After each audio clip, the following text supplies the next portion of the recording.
Some people think that religion isn't necessary for them to think about. There are several reasons why this might be the case. One possible reason is that some people believe that there is no such thing as objective truth. If this were the case, then there would be no need to follow a religion, and it would basically be a matter of preference.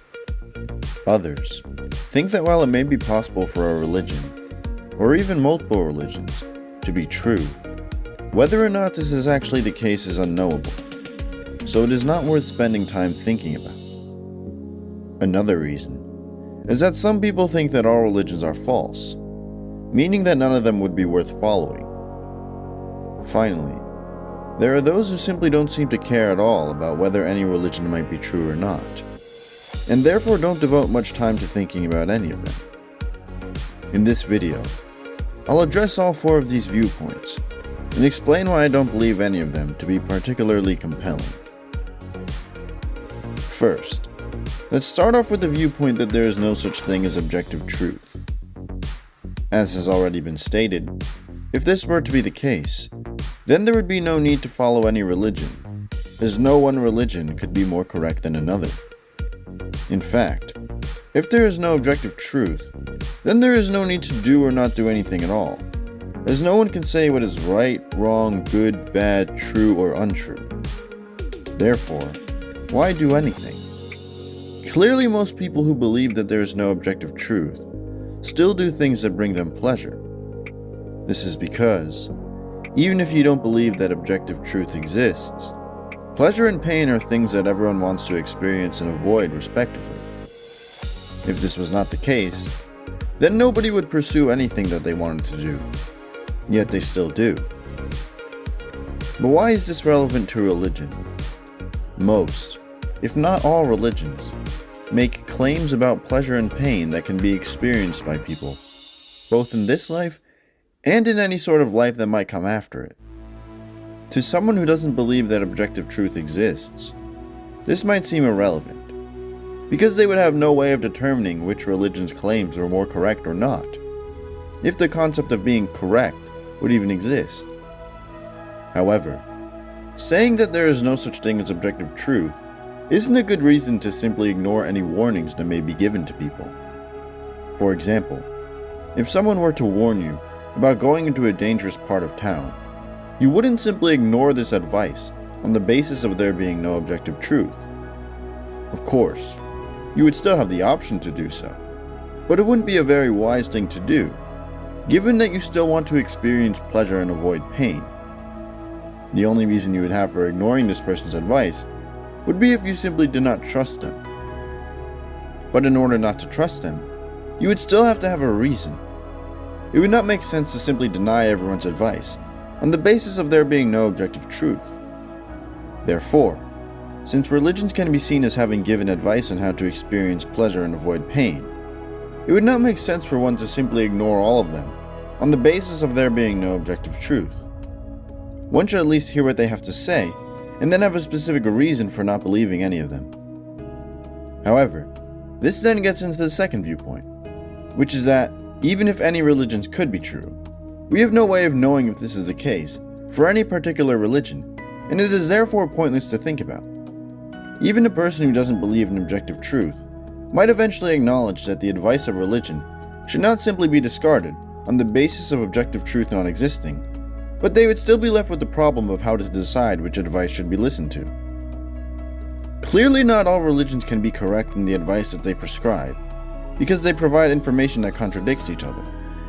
Therefore, the only possibilities are that all of them are wrong, or that only some of them, but more likely only one, are correct. But even if this is the case, one might think that we have no way of determining which of them is correct, meaning that it would be pointless to speculate about. However, this cannot be correct. Even if it cannot be determined with complete certainty if a certain religion is correct, that does not mean that it would be a pointless thing to think about. The weather cannot be predicted with 100% accuracy, but weather predictions are still an important thing to think about if one wishes to plan certain events. Therefore, one should still not simply refuse to listen to what any religions have to say on the basis of not being able to completely verify if any of them is correct. Rather, if they end up believing that a certain religion is correct or not correct, they should have a valid reason for doing so. Now for the third viewpoint, which states that all religions are false. Once again, there is no way for a person to know that this is the case. If it cannot be known with certainty whether or not a religion is true, then it can also not be known with certainty if it is false. Therefore, one cannot simply claim that all religions are false without sufficient reasoning. It is common for those who have this viewpoint to believe that miracles or the existence of God are impossible. However, these are once again simply things that cannot be verified. One can therefore not claim that religions all must be false because miracles and the existence of God are impossible, since proving this very statement would be impossible in and of itself. Therefore, the most one could do would be to say that they think that all religions are false. But if they are going to think this, then they should once again have good reasons for thinking it. Finally, there are those who simply don't seem to care at all about whether any religion might be true or not, and therefore don't devote much time to thinking about any of them. This attitude doesn't seem to make much sense, given that everyone wishes to experience pleasure and avoid pain. If religions make claims about such things, it wouldn't make sense for someone to say that they didn't care about thinking about these claims, and therefore care about thinking about religions. The only way that this would make sense would be if they thought that all religions were nonsense, or that it was pointless to think about them, because it would be impossible to verify if any of them were true. However, we have just explained why they cannot all simply be dismissed as nonsense, as well as why they cannot be dismissed on the basis of their truth claims not being able to be verified with complete certainty. Therefore, it still wouldn't make much sense for someone to say that they do not care about what religions had to say at all. Yet we must still think about the nature of the claims that religions make. Just because someone makes claims about pleasure and pain does not necessarily mean that everyone must care about these claims. Fitness influencers claim that a person can experience more pleasure by going to the gym. However, someone could simply say that they don't care about fitness, and therefore don't care about investigating these claims. Therefore, to determine if this makes sense to say about religion, we must determine the category that religion's claims about pleasure and pain fall under. Religions make claims about pleasure and pain that can be experienced and avoided in the present life, but also in the afterlife. Those who say that they don't care about what religion has to say would then have to say, in several cases, that they don't care about the afterlife, and therefore don't care about investigating claims relating to it. However, this again would not make much sense, as the afterlife would be something that everyone would be compelled to care about. Many will say that they do not care about the afterlife because their present life is more important to them. However, that is like saying that we need not care about the future because the present is more important. The present may be more important in many cases, but it is not necessarily always more important than what may happen in the future. If it was the case that the present was always more important, then why would anyone go through with making retirement plans or saving money? Clearly, the future must be important in some cases. But some people might still say that their personal decision is to live in the moment, and they don't even care about their future plans, so their worldview would still be consistent. However, everyone still cares about experiencing pleasure and avoiding pain. Therefore, if it were the case that pleasure could be experienced and pain could be avoided even after death, one would want to know how to do this. However, if the afterlife obeyed some of the same rules as our current lives do, then these people's worldviews might make more sense. If it were the case that the afterlife was like this life, in the sense that both pleasure and pain could be experienced, and the amount of each of them could vary to a considerable degree based on a person's actions in that life, then saying that you are going to handle what happens when you get there would make some more sense. However, this doesn't seem to be the case based on what religions have described.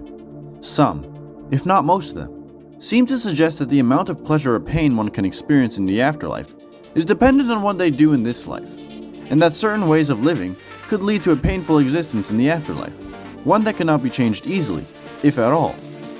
If this were the case, then it would make sense for people to want to do whatever was necessary in order to produce a good result for themselves after dying. The only reason someone would have for not caring about this would be what has already been addressed in this video. A person would have to think that all the claims were wrong, or that there was no way of determining if they were right. For both of these reasons, as we have explained, are not necessarily good reasons for not thinking about the claims of religion at all. In conclusion, religions make claims about pleasure and pain, and not only any kind of pleasure and pain, but pleasure and pain that is impacted by what is done in our current lives, and that may or may not be reversible. Therefore, one could not say that they do not care about pleasure and pain of this nature, because that would be akin to saying that they don't care if they possibly end up experiencing interminable and overwhelming pain. One also can't simply dismiss all religions on the basis of believing that there is no objective truth, as this would be akin to ignoring any advice about experiencing pleasure and pain simply because of this belief. Furthermore, one could not say that religion is not worth thinking about, because the truth of any particular religion cannot be completely verified. Since something not being able to be verified completely does not mean that it is not worth thinking about at all. Finally, if someone is going to assert that all religions are false, they should have a good reason for doing so, and cannot simply base this belief off of their lack of belief in God or miracles, since these things cannot be proven to be true or false themselves. In any event, regardless of which of these viewpoints one may hold, it is clear that religion is a topic that requires much thinking.